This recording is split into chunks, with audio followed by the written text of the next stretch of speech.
Hello friends, आज हम आपको सुनाने जा रहे हैं गुरुवार की कहानी। तो आइए शुरू करते हैं। प्राचीन काल में एक प्रतापी राजा था। वह दानवीर था। वह हर बृहस्पतिवार को व्रत रखता था और गरीबों को दान देता था। लेकिन राजा की रानी को यह बात पसंद नहीं थी।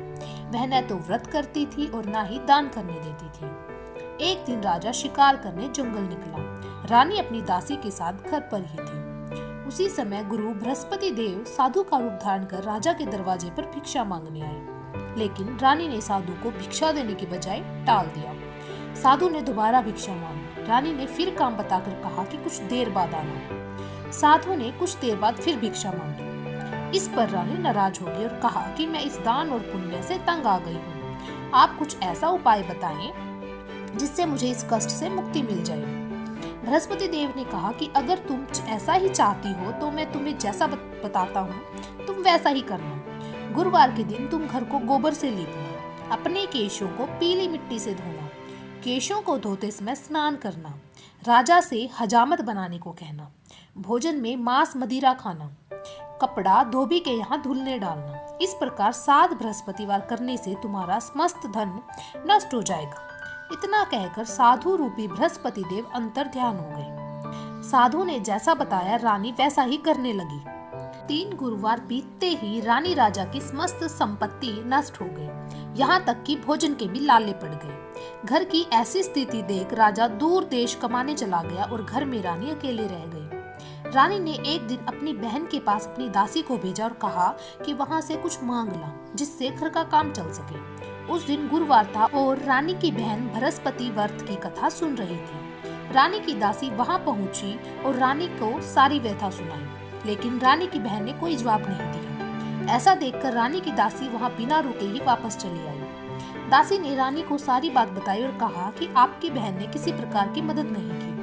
उधर रानी की बहन कथा सुनकर और पूजन समाप्त करके अपनी बहन के घर आई और कहने लगी, बहन, मैं बृहस्पतिवार का व्रत कर रही थी। तुम्हारी दासी मेरे घर आई थी, परंतु जब तक कथा होती है तब तक न तो उठते हैं और न ही बोलते हैं, इसलिए मैं नहीं बोली। कहो दासी, क्यों आई थी? रानी ने अपनी सारी व्यथा सुनाई। रानी की बहन ने पूरी बात सुनने के बाद कहा कि देखो बहन, भगवान बृहस्पति देव सबकी मनोकामना को पूर्ण करते हैं। देखो, शायद तुम्हारे घर में अनाज रखा हो। पहले तो रानी को विश्वास नहीं हुआ, पर बहन के आग्रह करने पर उसने अपनी दासी को अंदर भेजा तो उसे सचमुच अनाज से भरा एक घड़ा मिल गया। यह देखकर दासी को बड़ी हैरानी हुई। दासी रानी से कहने लगी, हे रानी, जब हमको भोजन नहीं मिलता तो हम व्रत ही तो करते हैं, इसलिए क्यों न इनसे व्रत और कथा की विधि पूछ ली जाए ताकि हम भी व्रत कर सकें। तब रानी ने अपनी बहन से बृहस्पतिवार व्रत के बारे में पूछा। उसकी बहन ने बताया, बृहस्पतिवार के व्रत में चने की दाल और मुनक्का से विष्णु भगवान का केले की जड़ में पूजन करें और दीपक जलाएं, व्रत कथा सुने और पीला भोजन ही करें। इससे बृहस्पति देव प्रसन्न होते हैं। व्रत और पूजन विधि बताकर रानी की बहन अपने घर को लौट गई। 7 दिन के बाद जब गुरुवार आया तो रानी और दासी ने व्रत रखा। घुड़साल में जाकर चना और गुड़ लेकर आए, फिर उससे केले की जड़ तथा विष्णु भगवान का पूजन किया। अब पीला भोजन कहाँ से आए? इस बात को लेकर दोनों बहुत दुखी थे। उन्होंने व्रत रखा था, इसीलिए बृहस्पति देव उनसे प्रसन्न थे। इसलिए वे एक साधारण व्यक्ति का रूप धारण कर 2 थालों में सुंदर पीला भोजन दासी को दे गए। भोजन पाकर दासी प्रसन्न हुई और फिर रानी के साथ मिलकर भोजन ग्रहण किया। उसके बाद वे सभी गुरुवार को व्रत और पूजन करने लगे। बृहस्पति भगवान की कृपा से उनके पास फिर से धन संपत्ति आ गई, परंतु रानी फिर से पहले की तरह आलस्य करने लगी। तब दासी बोली, देखो रानी, तुम पहले भी इस प्रकार आलस्य करती थी, तुम्हें धन रखने में कष्ट होता था। इस कारण सभी धन नष्ट हो गया और अब जब भगवान बृहस्पति जी की कृपा से धन मिला है तो तुम फिर से आलस्य कर रही हो।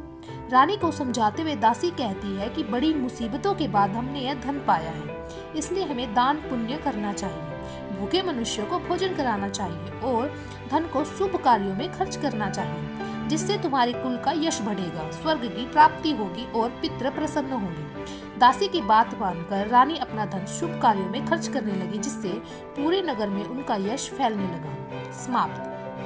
तो आप लोगों को आज की कहानी कैसी लगी? अगर आप लोग ऐसी ही और भी बहुत सारी व्रत कथाओं को जानना और सुनना चाहते हैं तो फॉलो और सब्सक्राइब करना ना भूलें मेरे चैनल ढेर सारी कहानियाँ को, ताकि आपको ऐसी ही बहुत सारी कहानियों का नोटिफिकेशन मिलता रहे। धन्यवाद।